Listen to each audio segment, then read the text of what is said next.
미국이 금리를 동결했습니다. 그런데 뭔가 심상치 않습니다. 현재 미국 금리 동결 배경에 대해 알아보고 지금 이 시점에 투자해야 할 전략 3가지를 알아보겠습니다. 경기 침체와 인플레이션이 동시에 올 수도 있다는 얘기 들어보셨나요?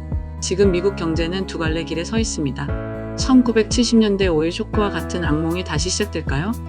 아니면 연준이 이 위기를 막아낼까요? 연준이 이번에도 금리를 동결한 이유는 단 하나, 인플레이션이 여전히 불안하다는 겁니다.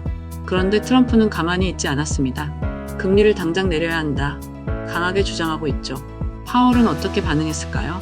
파월은 신중했습니다. 경기 부양보다는 인플레이션 억제가 먼저라는 입장. 그러면서도 지금은 인하할 때가 아니야라고 못 박았습니다. 스태그플레이션 들으면 무서운 단어죠. JP모건이 1970년대 악몽이 다시 올 수 있다고 경고했습니다. 그때 오일 쇼크로 물가는 폭등하고 경제는 쪼그라들었죠. 그런데 지금도 상황이 비슷해 보이지 않나요? 실업률이 4.2%로 슬금슬금 오르고 있습니다. 인플레이션은 다시 오를 수 있다고 우려하고 있죠. 이것이 바로 스태그플레이션의 전조라는 겁니다. 자, 이제 금리 동결이 투자 시장에 어떤 폭풍을 몰고 올지 보겠습니다. 채권 시장은 반색합니다. 금리가 동결됐으니 단기적으로는 수익률이 상승할 거라 예측하죠. 하지만 주식시장은 조정 국면에 들어갈 가능성이 큽니다. 특히 기술주는 금리 인하 기대감이 사라지면서 힘을 잃고 있죠.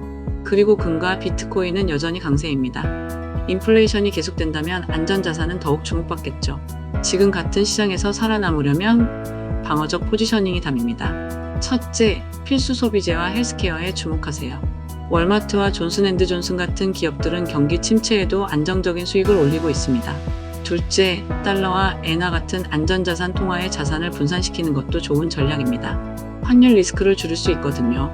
셋째, 현금 비중을 높이고 금리 인하 시점을 기다리며 저가 매수 기회를 노리세요. 지금이야말로 전략적 인내가 필요한 시점입니다.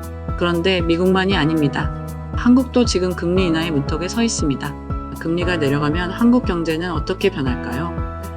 그리고 투자자들은 어떤 전략을 세워야 할까요? 인플레이션과 경기 침체, 스태그플레이션, 이 모든 게 동시에 다가온다면 당신의 자산은 안전할까요? 오늘 우리는 미국의 금리 동결과 스태그플레이션 우려에 대해 살펴봤습니다. 이 편에서는 한국의 금리 인하와 그로 인한 경제적 충격을 집중 분석합니다.